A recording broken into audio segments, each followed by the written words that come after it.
नमस्कार दोस्तों, आज हम लोग चर्चा करेंगे 3 बेहतरीन क्वालिटीज़ के शेयर के बारे में। उस कड़ी में हमने दोस्तों 3 डिफरेंट सेक्टर के शेयर्स को चूज़ किया है और इनको क्यों चूज़ किया है इसके पीछे एक वजह है। वजह ये है कि ये बेस्ट इंट्राडे शेयर्स हैं और इनमें परफॉर्मेंस हम लोग प्रिडिक्ट कर सकते हैं, एनालिसिस कर सकते हैं, स्टॉप लॉस लगा सकते हैं और टारगेट भी लगा सकते हैं। तो चलिए दोस्तों, हम लोग चर्चा शुरू करें सीएसबी बैंक की, कॉनकॉर शेयर की, एनसीसी शेयर के लेटेस्ट न्यूज़ की और साथ ही दोस्तों कल के टारगेट क्या होंगे और शॉर्ट टर्म और लॉन्ग टर्म टारगेट क्या होंगे ये भी हम लोग पता लगाएंगे। तो दोस्तों पूरा वीडियो देखिएगा। जब आप पूरा वीडियो देखते हैं तो हम लोग न्यूज़ और डिफरेंट एंगल्स से हम लोग कॉम्बिनेशन से पता करते हैं कि क्या स्टॉप लॉस, क्या टारगेट प्राइस होंगे और कितना और चल सकता है ये शेयर। तो चलिए दोस्तों, हम लोग चर्चा शुरू करें। इससे पहले आपको याद दिला दें, प्लीज़ हमारे इस चैनल को लाइक एंड सब्सक्राइब करिए और हमारे रेगुलर वीडियो देखिए। और साथ ही अगर आप इंट्राडे ट्रेडिंग करते हैं तो हमारे टेलीग्राम चैनल से ज़रूर जुड़िए, जिसका लिंक डिस्क्रिप्शन बॉक्स में दिया गया है और द ट्रेडिंग बुल्स नाम से लिंक से ज्वाइन कर सकते हैं इंट्राडे ट्रेडिंग के लिए। साथ ही दोस्तों, अगर आप किसी आईपीओ में अप्लाई करना चाहते हैं और आप चाहते हैं कि आपको अलॉटमेंट मिल जाए या सक्सेस रेट बढ़ जाए, तो उसके लिए आप हमारे free of cost demat account open कर लीजिए। उसका लिंक भी डिस्क्रिप्शन बॉक्स में दिया गया है। आप स्टॉक लिंक पर क्लिक करके डीमैट अकाउंट ओपन कर सकते हैं, ये सक्सेस रेट बढ़ाएगा। तो चलिए दोस्तों चर्चा शुरू करें। चर्चा शुरू करने से पहले हम आपको डिस्क्लेमर जरूर पढ़िए। We are not SEBI registered financial advisor. All the information provided in the videos are for the educational and informational purpose only and is not a trade recommendation in any way. तो अगर आपको कोई investment करना है तो अपने financial adviser से सलाह लेकर ही इन्वेस्टमेंट करें। तो चलिए दोस्तों चर्चा शुरू करते हैं। तो सबसे पहले दोस्तों हम लोग चर्चा शुरू करते हैं। एक एक करके हम लोग तीनों शेयरों के बारे में डिस्कशन करेंगे। सबसे पहले हम कॉनकॉर के शेयर को चूज करते हैं। तो कॉनकॉर के कंटेनर कॉरपोरेशन ऑफ इंडिया का जो शेयर है उसके बारे में रिपोर्ट आई है और रिपोर्ट ये है कि जेफरीज ने जो टारगेट है वो 700 रुपये के टारगेट प्राइस रेज कर दिया है और उसके पीछे उन्होंने कई सारे रीजन्स दिए हैं। सबसे पहला रीज़न देखिए, पहले जो इनका टारगेट प्राइस था 565 था, अब उन्होंने 700 के टारगेट दिए कंटेनर कॉरपोरेशन ऑफ इंडिया के लिए। तो जेफरीज की बाइंग रेटिंग है और साथ ही दोस्तों रीजन क्या दिया है, brokerage houses has raised the EPS estimate by 18 से 19% between financial year 25 and 22 and 525 according to Jefferies privatization and the lower LLF. सबसे बड़ी इंपॉर्टेंट चीज़ है प्राइवेटाइजेशन की जो न्यूज़ चल रही है कॉनकॉर की, और दूसरी दोस्तों लोअर एलएलएफ यानी लेंडिंग रेट जो है उसकी वजह से नेक्स्ट पॉजिटिव ट्रिगर्स है। तो ये दो ट्रिगर बहुत बड़े पॉजिटिव हैं जिसकी वजह से कॉनकॉर का शेयर जंप कर सकता है। ऑलरेडी शेयर काफ़ी चल चुका है लेकिन फिर भी अभी क्या और एनालिसिस हो सकती है। एक और न्यूज़ दी है एनालिस्ट कॉर्नर से कि by as lower land licence fee is a positive. तो कॉनकॉर के लिए सबसे बड़ी पॉजिटिव न्यूज़ यही है कि इनकी लोअर लैंड लाइसेंस फीस जो है ये कहीं ना कहीं कम हो रही है, जिसकी वजह से इनको काफ़ी ज़्यादा मुनाफा होने की उम्मीद है इस क्वार्टर में। और साथ ही दोस्तों प्राइवेटाइजेशन, जिस तरह गवर्नमेंट कॉनकॉर के शेयर में प्राइवेटाइजेशन कर रही, डिसइन्वेस्टमेंट करना चाहती है, तो उससे भी इस शेयर में काफ़ी पॉजिटिव न्यूज़ निकल के आ रही है। साथ ही दोस्तों तीसरा चीज़ है कि Concor places developmental order with the BHEL Braithwaite for made in India containers. तो मेड इन इंडिया कंटेनर बनाने के लिए कॉनकॉर ने आगे प्रोग्रेस किया है और उसके लिए 2000 कंटेनर एक्सपेक्ट कर रहे हैं वो मेड करने के लिए। तो मेड इन इंडिया प्रोग्राम के तहत कॉनकॉर ने कहीं न कहीं कंटेनर बनाने पे भी फोकस किया है और उस पर अच्छा डेवलपमेंट कर रहे हैं। तो इसके शेयर की हम लोग चर्चा भी कर लेते हैं, एनालिसिस करते हैं। सबसे पहले एनालिसिस देखते हैं हम आपको 1 साल 3 महीने का चार्ट दिखाते हैं। तो 3 महीने का आप कंटिन्यूअस देखिए मूवमेंट है, लगातार अप ट्रेंड में रहा है ये स्टॉक और पिछले 3 महीने से लगातार बुलिश ट्रेंड में है। इसने एक थोड़ा सा करेक्शन यहाँ पे दिखाया था 372 के आसपास, आप यहाँ देख पा रहे हैं। उसके बाद लगातार पॉजिटिव वॉल्यूम बनाते बनाते यहाँ पे पहुँच गया है शेयर। तो काफ़ी ज़्यादा मूवमेंट आया है शेयर में। अगर हम पिछले 5 दिन का ही देख लें तो 5 दिन में ये शेयर लगभग कह सकते हैं कि 643 का भी लेवल दिखाया और वहाँ से करेक्ट होके लगभग कह सकते हैं 588 का जोन भी दिखाया। तो एक अपने लोअर बॉटम में खड़ा हुआ है ये शेयर, और जिस हिसाब से न्यूज़ चल रही है, जब तक ये दोस्तों यहाँ पे आप 586 को नहीं ब्रेक करेगा तब तक इसमें कोई निगेशन के संकेत नज़र नहीं आते हैं।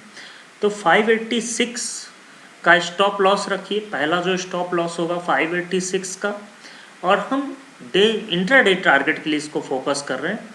तो 586 के टारगेट के साथ इसको बाई करें, और लगभग ऊपर के लेवल 615 610 के लेवल इंट्राडे में हमें देखने को मिल सकते हैं। ध्यान रखें दोस्तों, स्टॉप लॉस ज़रूर लगाइए क्योंकि फॉलिंग मार्केट है, कभी भी कुछ भी एक्शन देखने को मिल सकता है, और टारगेट जैसे मेट हो जाए आपको एग्जिट करना चाहिए, और बहुत ज़्यादा शेयर मत ट्रेड करिए, मार्जिन मत यूज करें।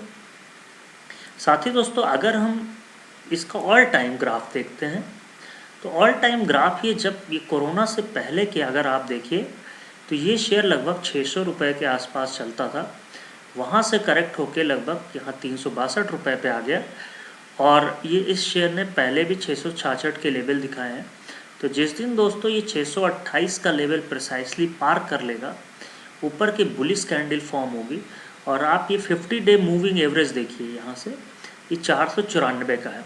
तो अगर आपका लॉन्ग टर्म का नज़रिया है तो आप 494 को स्टॉप लॉस बना के इसमें बने रहिए, और अगर कोई भी डिप मिलती है इसमें लगभग 530 के आसपास शेयर आता है, 540 के आसपास आता है, तो इसमें फ्रेश बाइंग भी कर सकते हैं। और ऊपर की तरफ जो टारगेट होंगे वो लगभग 700 के पहले टारगेट होंगे जो कि जेफरीज ने सजेस्ट किया है। तो 700 की टारगेट के लिए आप मेंटेन कर सकते हैं, लेकिन दोस्तों अगर थोड़ा सा करेक्ट हो जाए तब फ्रेश बाइंग करिए, अगर जिनके पास है तो होल्ड करें। 494 का स्टॉप लॉस लगा सकते हैं। साथ ही दोस्तों अब हम लोग दूसरे शेयर की तरफ बढ़ते हैं जिसमें बुलिश कैंडल लगातार बन रही है, वो है सीएसबी बैंक का शेयर। तो सीएसबी बैंक का शेयर क्यों उठ रहा है, उसके पीछे क्या टारगेट हो सकते हैं। तो सीएसबी बैंक का जो टारगेट प्राइस है वो 320 दिया है दौलत कैपिटल ने, और दौलत कैपिटल ने अब इसमें कवरेज करना शुरू कर दिया है। तो लगातार एक बुलिश कैंडल बन रही है, और ये कहीं ना कहीं बहुत ही जल्दी इस टारगेट को मेट करता हुआ नज़र आ सकता है। करंट लेवल से भी इसमें हम लोग 50 रुपये तक का अपसाइड यानी कि 20% तक का रिटर्न आपको देखने को मिल सकता है करंट लेवल से। तो सीएसबी बैंक का जो ग्रोथ है वो क्यों ऐसा हुआ है, क्यों कवरेज शुरू हुआ। CSB bank I 22% growth in the current physical year.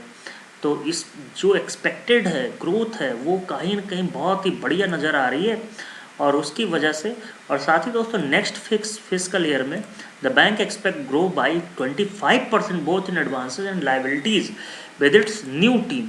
तो अगर किसी का लॉन्ग टर्म का नज़रिया तो डेफिनेटली इसमें बहुत ही बढ़िया बैंक है, और आगे चल के काफ़ी ग्रो करने चाहिए। जहाँ पे आप देख रहे हैं कि काफ़ी सारे बैंक करेक्ट होते हुए नज़र आ रहे हैं, वहीं पे सीएसबी बैंक लगातार जो है अपसाइड पोटेंशियल दे रहा है, और बढ़िया यहाँ पे एक रिटर्न बनता हुआ नज़र आ रहा है इन्वेस्टर्स का।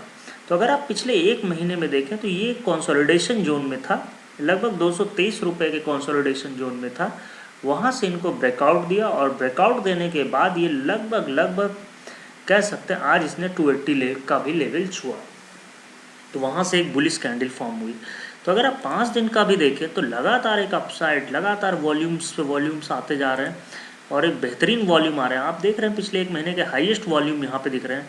आरएसआई हालांकि बहुत ऊपर है, तो सलाह यही होगी कि अगर इसमें आप ट्रेड कर रहे हैं तो स्टॉप लॉस ज़रूर मेंटेन करिए, क्योंकि काफ़ी चल चुका है शेयर।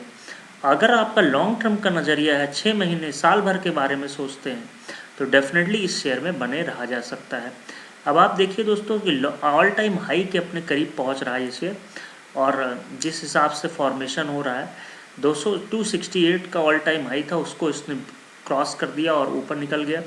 तो 226 का आप ये 50 डे मूविंग एवरेज की लाइन देख रहे हैं रेड कलर की, 226 का 50 डे मूविंग एवरेज की लाइन है।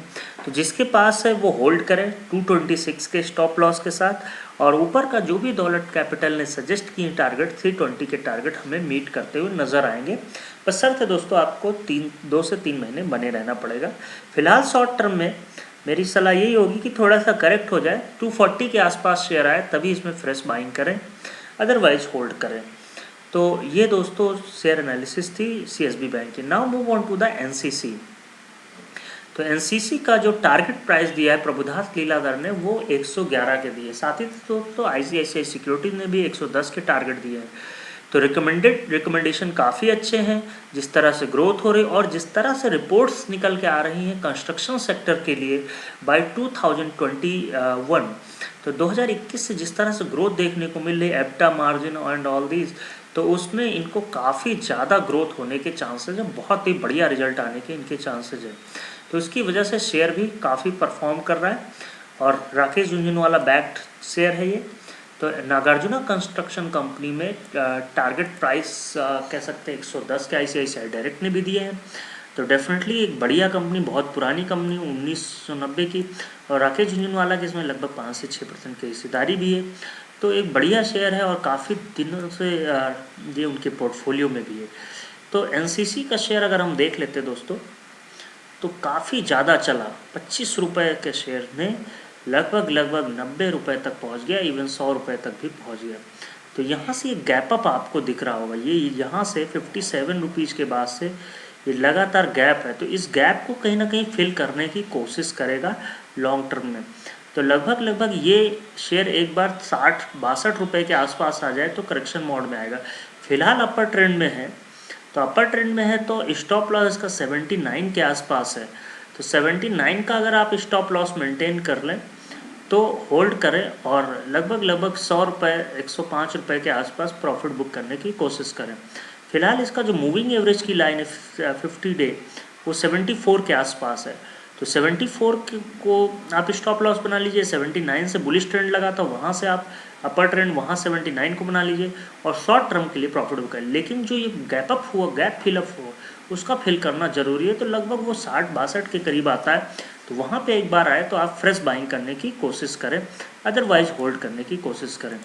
तो इन तीनों ही शेयरों में आपको एनालिसिस करके दिखाई दोस्तों कि किस तरह से क्या लेवल होंगे फ्रेश बाइंग करने के, या होल्ड करें तो क्या स्टॉप लॉस लगाएं, क्या टारगेट प्राइस लगाएं, और क्या क्या न्यूज़ थी। तो दोस्तों उम्मीद है आपको एनालिसिस पसंद आई है। हम पसंद आई तो हमें फॉलो करिए, लाइक करिए टेलीग्राम पे, ट्विटर और फेसबुक पे, और कोई भी क्वेरी के लिए कमेंट ज़रूर करिए। थैंक यू दोस्तों।